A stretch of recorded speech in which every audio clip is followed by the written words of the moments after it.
नमस्कार, मैं हूं आपके साथ मयंक। देखिए, मिडिल ईस्ट से बड़ी खबर आ रही है। ईरान के बॉर्डर के करीब बड़े एक्शन की तैयारी में है अमेरिका और इजराइल। पिछले 48 घंटे में जैसी खबरें आई हैं, ईरान के बॉर्डर के बेहद करीब अमेरिका के फाइटर जेट्स और बड़ी संख्या में सोल्जर्स जो हैं वो आगे बढ़ा दिए गए हैं ईरान के बॉर्डर के करीब। अब मैं ईरान के बॉर्डर के करीब क्यों कह रहा हूं? देखिए, ये बड़े एक्शन की तैयारी हो रही है सीरिया में।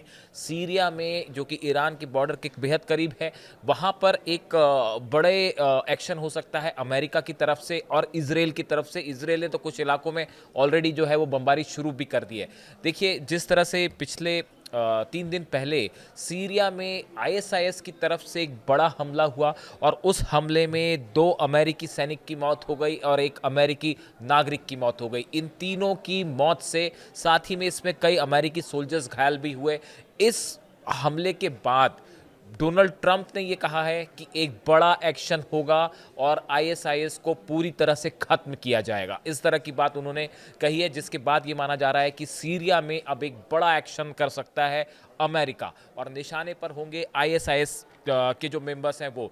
देखिए, अगर जो सेंट्रल कमांड, अमेरिकी सेंट्रल कमांड के अनुसार जो पिछला हमला हुआ था, ये हमला उस समय हुआ जब अमेरिकी सैनिक आईएसआईएस के खिलाफ चल रहे आतंकवादी रोधी अभियानों के तहत एक मीटिंग में शामिल थे।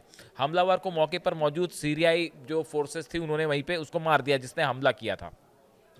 दिसंबर 2025 तक अमेरिका के लगभग 1000 सैनिक पूर्वी और उत्तर पूर्वी सीरिया में तैनात हैं। करीब 1000 सोल्जर्स ऐसे हैं जो कि सीरिया में हैं और ये सैनिक कुर्द नेतृत्व वाली सीरियन डेमोक्रेटिक फोर्सेस एसडीएफ के साथ मिलकर काम करते हैं।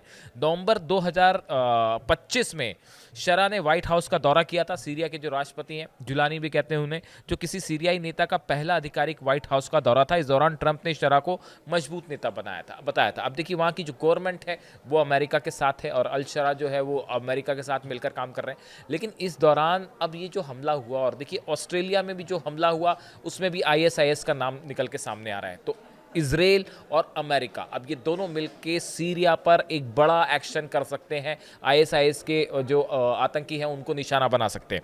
अब देखिए, चूंकि सीरिया जो है ये ईरान के बेहद करीब है, लगा हुआ है लगभग, तो ऐसे सूरत हाल में ईरान में ज़बरदस्त अलर्ट है इस बात को लेकर। और ख़ासकर तब जब अमेरिकी जेट्स, माना जा रहा है कि सीरिया में भारी जो है बम्बार्डमेंट कर सकते हैं और लगभग 5 से 7 हज़ार बताए जाते हैं मेंबर्स जो कि आईएसआईएस के हैं, जो इस समय एक्टिव हैं सीरिया में। बड़ी सारी संख्या में उनको वहाँ से हटा दिया गया है, लेकिन फिर भी 5 से 7 हज़ार ऐसे मेंबर हैं आईएसआईएस के जो सीरिया के अलग अलग हिस्सों में एक्टिव हैं और वो समय समय पर हमला करते रहते हैं। उनको निशाना बना के अमेरिका बड़ा अटैक कर सकता है। और चूंकि ईरान बेहद करीब है और इस सूरत हाल में अगर अमेरिका के फाइटर जेट्स इसराइल सीरिया में अंदर घुस के कार्रवाई करते हैं, तो इसको देखते हुए ईरान ने अपने एयर डिफेंस सिस्टम को, अपने फाइटर जेट्स को, आईआरजीसी ने अपनी सेना को अलर्ट मोड पर रख दिया है कि अगर किसी तरह का कोई एक्शन होता है तो उस पर पैनी नज़र बना के रखी जाए कि कहीं कोई जेट ईरान की सीमा के अंदर तो दाखिल नहीं हो रहा।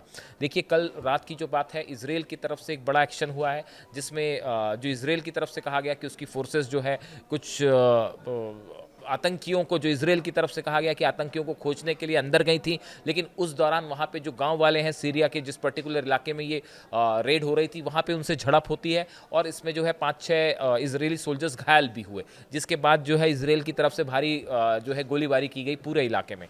यानी अब देखिए, सीरिया एक ऐसा आईएसआईएस का हमला जो कि ऑस्ट्रेलिया में हुआ और जिस तरह से सीरिया में हमले में 2 अमेरिकी सोल्जर्स मारे गए और एक घायल हुआ सिटीजन, उसके बाद से सीरिया अब एक नया बैटल ग्राउंड बन गया है। देखिए, सीरिया में जो है काफ़ी समय से एक प्रकार की जंग छिड़ी हुई है। सरकार है वहाँ पे, लेकिन वहाँ पे इजराइल का भी से है, तुर्की का भी से है, कुर्दिश जो है लड़ाके वो अलग हैं और रशिया। देखिए, अगर सीरिया में किसी तरह की कार्रवाई अमेरिका करता है तो रूस और ईरान, आईएसआईएस पर एक्शन एक अलग चीज़ है। आईएसआईएस के साथ जो है वो अमेरिका उस पर हमले करता है, ये ऑल टुगेदर एक अलग चीज़ है।